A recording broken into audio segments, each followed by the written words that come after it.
Kalau saya kata ada pelaburan yang paling boring tapi boleh bagi anda 10,000 sebulan tanpa anda perlu buat apa-apa pun, anda masih nak scroll video ini juga ke?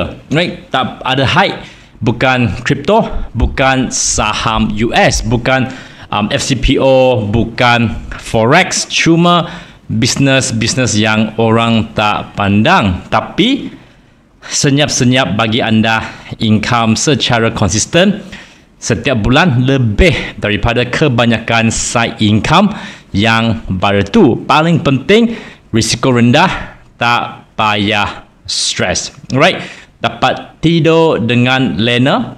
So, jujur saya cakapkan, to be honest, ramai orang melabur macam kejar viral TikTok. Hari ini AI stock, besok Elon Musk tweet, lusa goreng new saham semiconductor dan sebagainya. Tapi secara jujur, tanya balik diri sendiri, apa sebenarnya matlamat anda?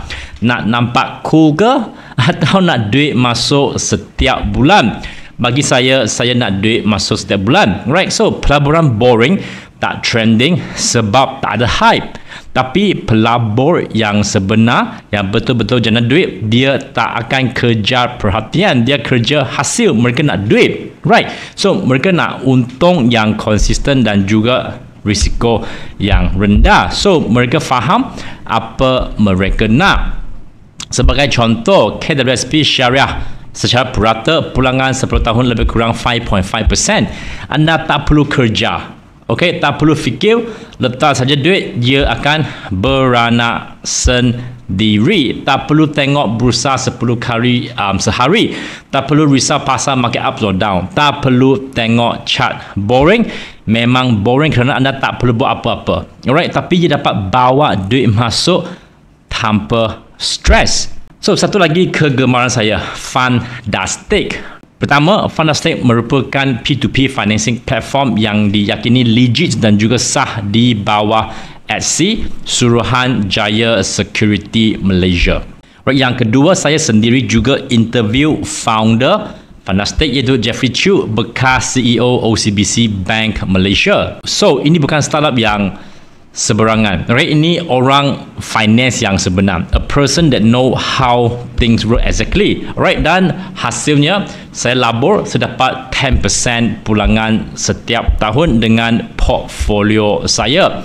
So, saya tak perlu jual barang, tak perlu buat konten seperti ini. Right, tak perlu goreng, apa-apa pun tak perlu buat, tak perlu tengok carta, just letak duit je dan saya dapat jana duit. So, boring? Yes, memang boring tapi saya dapat duit, right? Yang paling best, malam saya boleh tidur dengan lena sebab tak risau market naik turun. Saya cuma tunggu duit masuk, itu je, right? Memang boring gila tapi duit masuk. So, ramai tanya saya, Wing, kenapa suka yang boring? Alright, saya jawab balik.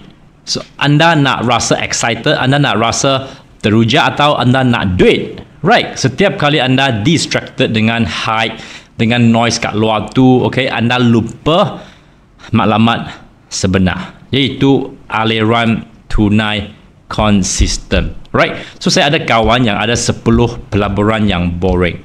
Memang dia invest kat company yang boring. Right, setiap satu bagi dia RM1,000 sebulan. Tak ada hype, dia pun tak perlu stres, tapi dapat 10,000 setiap bulan. Right, so saya tak peduli boring ke tidak, saya cuma nak duit masuk sahaja. Right, so anda tak perlukan excitement untuk jana duit dengan melaburkan saham. Right, anda perlukan sistem yang terbukti. Paling penting mindset sini. Right, jangan FOMO. Right, sistem memang boring tapi ia senyap-senyap buat kerja, bagi hasil dan bebas tekanan. Right, jadi cabaran saya untuk anda adalah, boleh tak anda bina satu portfolio yang penuh dengan company yang boring tapi bayar anda masa tidur?